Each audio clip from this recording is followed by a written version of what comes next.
courtes. Hein, refaites pas une conférence pour des réponses courtes. Et il y a des micros qui vont vous être donnés. Alors, donc j'ai dit monsieur, là, avec chemisette, qui a levé la main en premier, voilà. Ensuite, madame. Voilà, là. Là, Thibault, là. Voilà, alors, des questions très courtes. Voilà, monsieur. Oui, bonsoir, Bernard Cornu, 50 ans de présence au Moyen-Orient. D'abord, une question très simple, très précise, et 3 idées aussi précises. Non, pas d'idées, une question. Non, mais pour la paix impossible, parce que moi je pense que la paix est possible, je vais vous dire 3 conditions très simples. La question, c'est qu'est-ce qui s'est passé entre les vacances de Bachar al-Assad et de Erdogan en Turquie ensemble, et une déclaration syrienne disant qu'on allait arrêter de revendiquer le Sandjak d'Alexandrette, de Rémy-Bataille, en 38-39, et mai 2010, où la délégation syrienne, devant le ministre, le secrétaire d'État turc sur l'eau, a refusé les cartes turques sur le projet de barrage de la paix sur le Ronde au sud de Dalkouch, en disant on ne veut pas ces cartes-là, ceci n'est pas la frontière. Merci. Et ça, c'était 6 mois avant 2010. Les 3 idées pour la paix, c'est un principe de convergence rapide des fiscalités sur les carburants, parce que chaque fois qu'il y a des différences... Mais là, oui, là vous faites une conférence. Là. Ouais, il y a la contrebande, il y a la corruption, il y a la paix.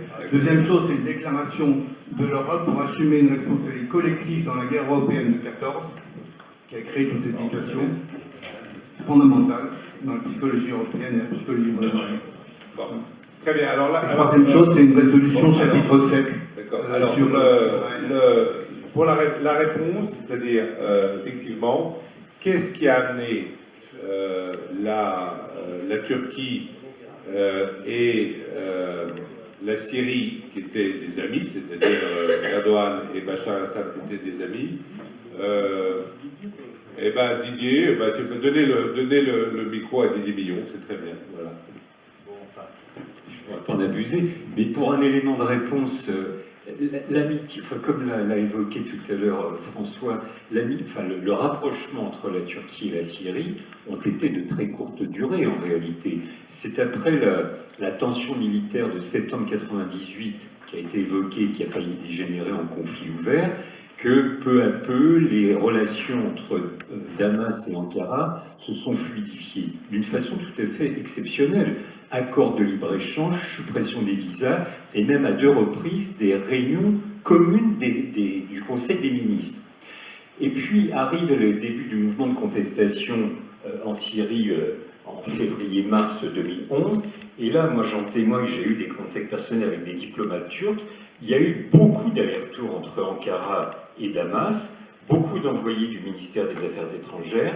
Le ministre des Affaires étrangères lui-même s'est rendu à plusieurs reprises à Damas, et à chaque fois il demandait à Bachar al-Assad de calmer le jeu, d'ouvrir le spectre politique, d'arrêter de tirer sur les cortèges de manifestants, et à chaque fois Bachar al-Assad leur disait oui, bien sûr, je vais le faire.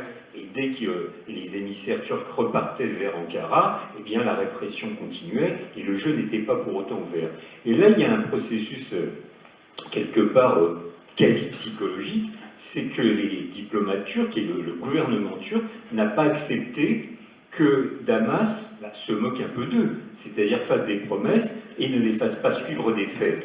Ça, c'est un élément important. Puis le deuxième élément, et je termine là pour ne pas être trop long, c'est évidemment ce contexte de révolte dans le monde arabe, où clairement le gouvernement turc a fait un choix, tout à fait erroné probablement, parce qu'il doit en partie s'en mordre les doigts aujourd'hui, mais il a fait un choix politique de tenter de créer une sorte d'alliance des mouvements liés aux frères musulmans. Et évidemment, ils ont, à ce moment-là, au moment de l'été 2011, après ces tentatives vaines de convaincre Bachar al-Assad, ils ont fait le choix de soutenir les frères musulmans. Alors ça s'est décliné de la Tunisie à la Libye en passant par l'Égypte, mais aussi en Syrie, sauf que les frères musulmans en Syrie sont restés minoritaires, car débordés par des mouvements plus radicaux, djihadistes en l'occurrence, au vu de la radicalisation du mouvement de contestation en Syrie. Merci, merci Didier, tu peux passer la question à la dame là, qui est juste là. Voilà. C'est pas mal de répondre de Didier Billon. Je vous remercie. Je m'appelle Lille Garabaghi, je suis ancien fonctionnaire international et auteur d'un nouvel ouvrage, Construction de la figure du nouvel ennemi. Là, je voulais poser une question très simple, parce qu'on a actuellement deux problèmes, la wahhabisation de l'islam mondial et de l'instrumentalisation de l'islam par les grandes puissances et des acteurs locaux. Alors la question concrète que je pose, c'est que actuellement, comment ça se fait que les grandes puissances, Israël compris, sont aveugles devant une attitude suicidaire devant la situation actuelle qui est vraiment le danger et le wahhabisation de l'islam mondial. Pourquoi la France n'infléchit pas sa politique néoconservatrice? Parce que soutenir l'Arabie Saoudite et les Émirats Arabes Unis, il y a un vide idéologique, et comme le général a dit, les jeunes n'ont pas le choix que de... D'accord. Merci, on a bien compris. Il y a quand même un infléchissement dans la position néoconservatrice de la France, c'est-à-dire que le président Macron a quand même dit sur le conflit syrien, il a dit deux choses. Il a dit, d'abord, je ne connais pas, on ne m'a pas présenté le successeur légitime de Bachar al-Assad, donc là c'est déjà un retrait par rapport à la volonté néoconservatrice d'intervenir et de changer les régimes. Et à Saint-Pétersbourg, devant 5000 personnes, il a dit que la France avait complètement renoncé à respecter la souveraineté des États, donc renoncer à changer les régimes dans les pays étrangers. Donc il y a quand même eu un infléchissement par rapport à la politique Hollande-Fabius, néoconservatrice, c'est-à-dire de la volonté de mettre, y compris par la force, puisque la France, effectivement, a livré des armes, la DGSE a livré des armes aux gens qui voulaient renverser le régime Bachar al-Assad en 2013. Là, il y a quand même eu un infléchissement de la position de la France, mais sur cette question plus générale, je voudrais, Clarence, que tu me donnes ton avis. En ce qui concerne mon avis, en tous les cas, c'est que, en ce qui concerne la France, c'est vrai que je trouve que la diplomatie française, je suis désolée, hein, je ne vais peut-être pas me faire des amis, mais je ne suis pas là pour ça non plus, c'est que je pense qu'il y a... la diplomatie est quand même un peu timorée. Et c'est toujours, si vous voulez, parce qu'on espère, encore une fois, signer des contrats. Vous savez, je crois qu'on ne va pas, vous savez, essayer d'essayer d'emprunter un itinéraire bis alors que la route est droite.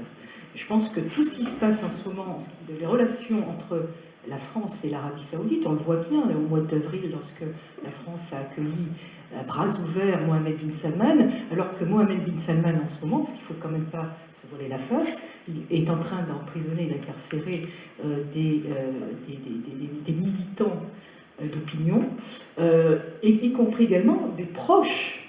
Je pense notamment à son conseiller économique qui a été très récemment incarcéré.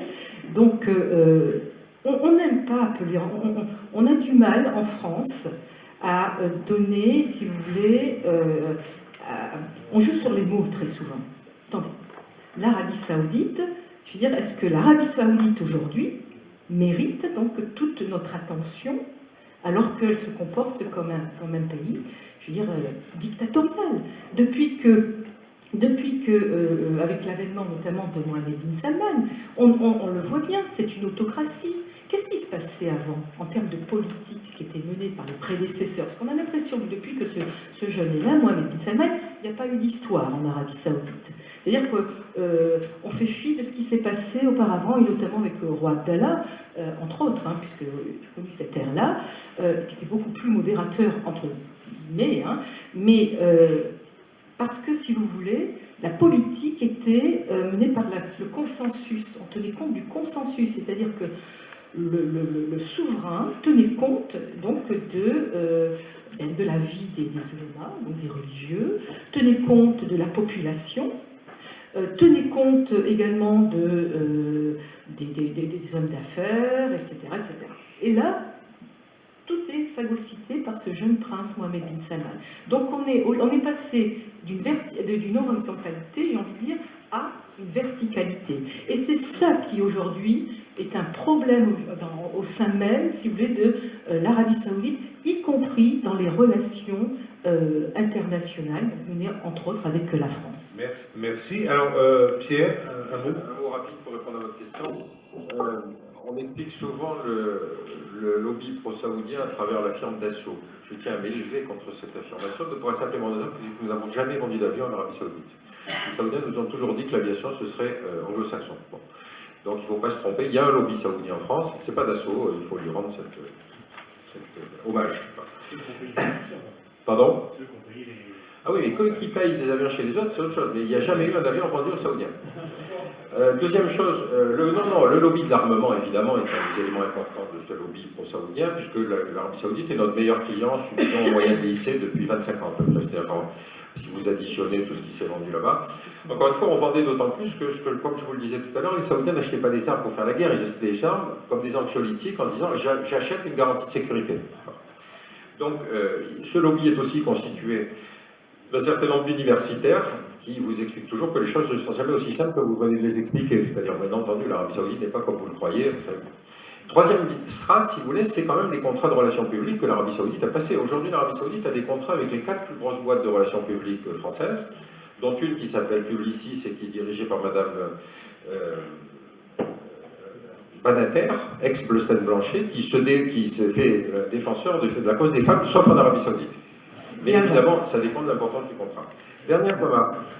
La communauté qui s'est le plus opposée à la salafisation de l'islam, c'est la communauté française musulmane. Quand je faisais en 2015 un rapport, 2014 un rapport contre la radicalisation, j'étais invité par des associations gestionnaires de mosquées, par des imams, etc., pour faire des séminaires dans lesquels ils venaient expliquer qu'ils voyaient une poussée du salafisme dans leur mosquée, que les salafistes essayaient d'en prendre le contrôle, que ces gens allaient voir le préfet, le juge, le commissaire de police, et chacun levait les bras au ciel en disant « Bon, monsieur, c'est la liberté de conscience, on n'y peut rien. » Donc, il faut absolument mesurer le fait que cette salafisation de l'islam est effectivement le principal danger. Alors, je vois quand même deux facteurs d'optimisme.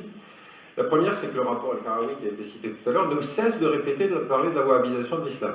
Je ne sais pas, il a peut-être lu mon bouquin, j'en sais rien, mais enfin, je suis content que pour une fois, le terme commence à entrer dans les mœurs. Maintenant, soyons pas trop optimistes, le Canada a dénoncé le traitement inique que subit Raif Badawi, immédiatement, et puis la condamnation... Un opposant politique, qui est un opposant politique qui a fait un blog libre avec ses opinions politiques, qui a été condamné à 1000 coups de fouet. Ça fait un peu beaucoup, quoi. Et qui en a pris 50 en janvier 2000. 1000 coups de fouet plus 10 ans de prison. C'est-à-dire qu'il y a des gens qui ne fassent pas les 10 ans de prison parce qu'il sera mort avant, quand même. Hein. Donc, ça, et puis surtout la demande de condamnation à mort de 5 personnes qui sont des manifestants non violents, les 4 parce qu'ils sont chiites, le 5e parce que c'est une femme, et on se dit, mais c'est extraordinaire, il y a eu un silence absolu. Le seul pays qui a condamné, c'est le Canada, et le Canada a immédiatement vu ses relations diplomatiques coupées par Riyad pour lui apprendre à ne pas critiquer l'Arabie Saoudite. Les démocraties ont laissé le Canada seul. La France n'en a rien dit, les États-Unis n'en ont rien dit, etc. Donc, je suis tout à fait d'accord avec vous, mais je crois que je ne ferai pas le pèlerinage cette année. Parfait. Alors là, je vais maintenant, parce qu'il y a énormément ce débat est très populaire, il y a énormément de questions, je vais grouper les questions par deux. Donc, monsieur d'abord, ensuite monsieur. Roland Hureau, une remarque, il ne faut pas, à mon sens, exagérer l'opposition entre chiites et sunnites. Dans la guerre Iran-Irak, la minorité sunnite d'Iran et la majorité chiite d'Irak ont été loyales à leur pays. Et les Iraniens, j'étais il n'y a pas très longtemps dans une ville d'Iran, on m'a présenté une héroïne, ou plutôt la mère d'un héros qui était mort dans cette guerre que les Iraniens considèrent comme la mère de toutes les batailles, Iran-Irak. Tout à fait, 80-88. J'ajoute que Posez votre question. l'Arabie Saoudite était intervenue au Yémen pour soutenir un roi, dans les années 60, un roi chiite contre la population sunnite, et que l'Algérie, qui est un pays sunnite, soutient discrètement Bachar el-Assad. Alors, une question qui n'est pas tout à fait en rapport, mais sur un sujet sur lequel, en effet, je n'ai pas la réponse, qui a décidé la baisse du prix du pétrole qui est intervenue aux environs de 2013. Avec une Est-ce remontée. les États-Unis ou est-ce l'Arabie Saoudite? Monsieur, votre question, parce que je double les questions, enfin je les mets en peine. Oui. Question générale, Gomard, j'ai vraiment écouté avec beaucoup d'intérêt et ça m'a beaucoup satisfait ce que vous dites, que la Russie est maintenant égale avec l'Occident et qu'elle est revenue au point de militaire. Alors, avec un budget de 1 à 12 fois moins, c'est quand même remarquable. Alors, la question précise que je pose à tout le monde, Madame nous a donné un chiffre très intéressant, le coût d'intervention saoudienne au Yémen, c'est 7 milliards d'euros.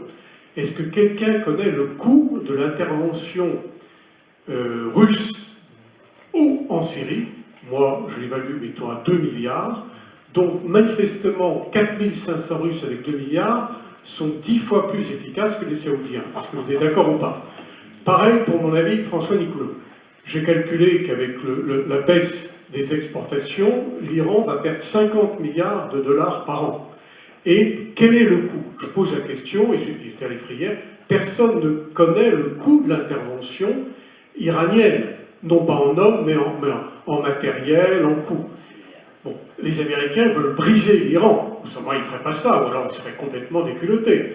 Combien de temps l'Iran pourrait durer comme ça, sans intervention militaire, sans surveillance intérieure? Bon, et dernière petite question qui est intéressante quand même pour M. Calvar, dont j'ai beaucoup apprécié l'intervention. Qu'est-ce que vous pensez du fameux modèle de Kazan que j'ai posé à la Turquie? Je n'irai pas votre homologue saoudien, parce que tout le monde a parlé de la Russie. Je connais la Russie, j'ai vécu 5 ans à Montmartre. Vous savez où c'est Montmartre. Donc, la Russie, est-ce que pour vous, le modèle de Kazan, la coexistence de toutes les religions, Poutine vient de fêter le Nouvel An juif avec 2 rabbins, grosse barbe, Poutine est bien avec tout le monde, il a une leçon à donner. Il ne fait pas que protéger les chrétiens orthodoxes, mais il est un modèle. Et c'est ça, à mon sens, l'un des buts de l'intervention russe en Syrie, qu'il faut saluer. Donc, votre question, c'est... C'est-à-dire qu'est-ce que le modèle de Kazan est un modèle de coexistence dans cette région, même s'il n'y aura pas la paix. Je suis persuadé, je connais très bien les Russes, ils mettent en avant le modèle de Kazan. Ok, alors, commencez là sur le modèle de Kazan. Expliquez d'ailleurs à l'Assemblée ce que c'est. Oui, le modèle de Kazan, c'est l'exception qui confirme la règle. C'est-à-dire qu'aujourd'hui, malgré tout, vous ne pouvez pas ignorer, comme vous connaissez bien la Russie, que de toute façon, plus personne ne contrôle le Caucase du Nord. Donc, on a donné à Kadyrov. C'est Kadyrov, il y a toujours les troupes spéciales russes qui sont en masse sur place, mais si vous êtes allé sur place, vous voyez bien que le pays est totalement musulman et qu'il y a un recul complet des Russes et qu'aujourd'hui ce fossé s'est créé entre la Russie blanche et toute cette zone géographique, et les Russes sont très conscients qu'ils n'y arriveront pas, et leur peur majeure, c'est la contamination dans les autres ex-républiques de l'Union soviétique, puisque là on est en Russie par contre, mais qui pourrait toucher également des populations. Donc il met systématiquement en avant le modèle de Kazan. Il s'appuie aussi beaucoup sur le métropolite, parce qu'il a besoin de l'Église orthodoxe pour le soutenir, mais il a très conscience quand même qu'il a un problème majeur au sein même de la société russe. Merci. Alors, sur... Juste une remarque sur votre question le coût. Concernant les coûts. Vous savez, il y avait une histoire célèbre, c'était le type qui courait derrière un taxi pour rentrer chez lui, il disait que ça lui faisait économiser plus de bus d'argent s'il courait derrière le bus. Bon. Le mode de calcul économique est un mode de calcul qui est toujours faux, c'est-à-dire que ou bien vous prenez le coût complet d'une intervention, coût de remplacement des matériels, paiement des pensions aux veuves, etc., etc. Et ça, c'est la technique américaine pour dire que les interventions coûtent très cher. Ou alors vous prenez le système français, c'est-à-dire vous dites je budgète 800 millions d'euros chaque année pour faire des interventions extérieures. Moi, j'ai fait le calcul pour la simple intervention française en Afghanistan. 3000 hommes pendant 4-5 ans, 8 milliards de dollars en coût complet. Complet, ça veut dire remplacement des matériels, ça veut dire paiement des pensions, etc. Donc les interventions extérieures aujourd'hui coûtent très cher à tout le monde. Bon. Ça veut dire que c'est un point d'équilibre politique, c'est-à-dire la conviction politique d'un pays de vouloir aller jusqu'au bout, si vous voulez, vers une guerre frontale en engageant beaucoup de matériel. François? Oui, alors sur le fait qu'il ne faut pas exagérer la césure sunnite-chiite, enfin, tout à fait d'accord, c'est un des éléments, elle existe. Les populations sunnites et sunnites ont vécu côte à côte pendant des siècles sans problème particulier. De temps en temps, il y a des crises alimentées par les États. C'est véritablement instrumentalisé en ce moment. Mais en effet, par exemple, ce sont des chiites qui ont brûlé récemment à Bassora le consulat iranien. Hein. Donc voilà, donc ce n'est qu'un des éléments de ce tableau à plusieurs entrées. Vous avez les religions, les ethnies, les nations, les frontières, etc.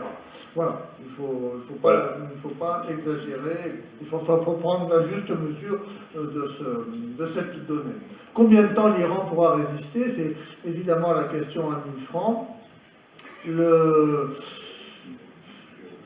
Trump espère en effet mettre l'Iran à genoux en à peu près 2 ans, considérant que Obama, qui avait commencé à négocier en 2013 à peu près, a négocié trop tôt, avant que les sanctions qui avaient atteint leur pleine puissance en 2012 aient produit leur plein effet et mis l'Iran à genoux. Il aurait fallu, en fait, ouvrir la négociation dans la mentalité des néoconservateurs américains qu'au bout de 2, 3, 4 ans, que les sanctions produisent vraiment leur plein effet. C'est donc la stratégie que va jouer Obama. Encore faut-il que du côté américain, ça tienne. Cette stratégie tienne. Il peut se passer des choses. Obama peut peut-être s'en aller, il peut y avoir des changements de pied.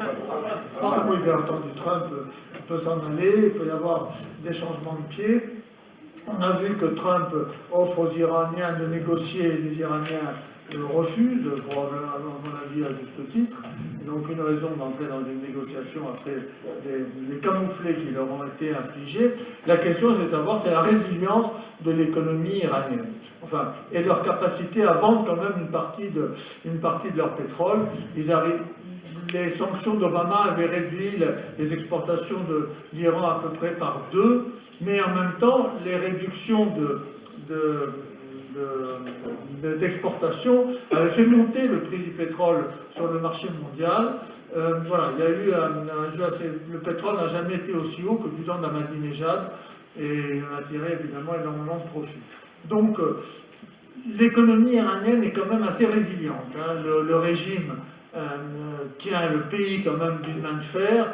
Il y a du mécontentement, c'est très clair, pas seulement pour les sanctions, hein, pour beaucoup d'autres raisons, mais ce mécontentement n'est pas organisé. Le régime peut tenir, il veut tenir, il va développer une économie de la résistance et réactiver tous les circuits qui lui permettaient de résister précisément et de contourner les sanctions américaines dans le temps. Un handicap des sanctions américaines, c'est que les Américains sont seuls à imposer des sanctions. Alors, quand les Américains sont seuls, ça fait quand même... Voilà, c'est difficile de dire que les Américains sont isolés, hein, c'est, bon, compte tenu de leur puissance et de leur position centrale. Mais, bon, il y a aussi la capacité pour l'Europe d'élaborer des contre-feux. Elle commence timidement à le faire. Ça va être quand même très compliqué d'inventer des circuits bancaires, des circuits financiers. Mais la nature ayant horreur du vide, on peut imaginer que par un phénomène de capillarité, on arrivera dans 2-3 ans à amortir le choc des sanctions américaines. À mon avis, on y verra clair, et je termine là-dessus, on y verra clair, voilà, en 2019, fin 2019, on verra dans quel sens ça tourne. Merci François. Alors Monsieur Hérault, c'est très difficile de répondre à votre question sur le pétrole, pourquoi est-ce qu'il était si bas en 2013. Ce qu'on peut remarquer, c'est que 2013, c'est effectivement, il y a l'exportation. C'est fin 2014. Oui, voilà, et c'est que avec, si vous voulez, la montée des tensions au Moyen-Orient, la montée des tensions avec évidemment l'intervention russe à partir de septembre 2015, et puis l'échec évidemment de la guerre au Yémen qui devient de plus en plus patent, et surtout la dénonciation par les États-Unis de l'accord nucléaire du 14 juillet 2015 avec l'Iran, eh bien tout cela, parce que c'est un marché, le pétrole, tout cela fait, il y a des anticipations, et tout cela fait aujourd'hui considérablement renouveler, remonter le prix du pétrole. On a parlé de l'Amérique, le jeu des puissances, la paix impossible. Il faut faire une nuance lorsque François a dit que Trump était un néoconservateur.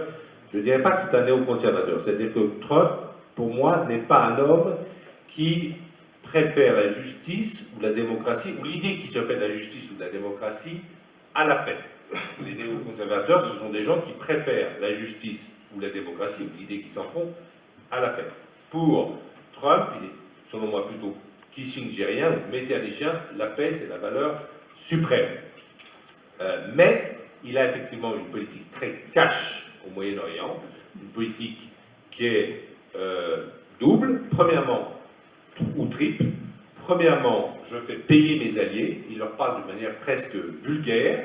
Il leur dit maintenant, publiquement, il a dit à l'Arabie Saoudite, maintenant il va falloir payer, hein, parce que sans moi, vous ne tiendrez pas une semaine. Il leur a dit ça publiquement. Hein. Sans moi, vous ne tiendrez pas une semaine. Maintenant, il va falloir payer. Et cher. Voilà, c'est ce qu'il a dit à ses alliés sunnites du Moyen-Orient. Et deuxième attitude de Trump qui est très claire, c'est un soutien inconditionnel en Israël. Et troisième politique américaine de Trump, c'est effectivement le recours systématique aux sanctions, pas à la militarisation des crises. Alors, est-ce que ces sanctions et les asphyxies économiques vont créer des guerres? Ça, on ne sait pas encore. Mais effectivement, Trump est tout à fait réticent, contrairement à Clinton ou à W. Bush, tout à fait réticent à employer l'outil militaire.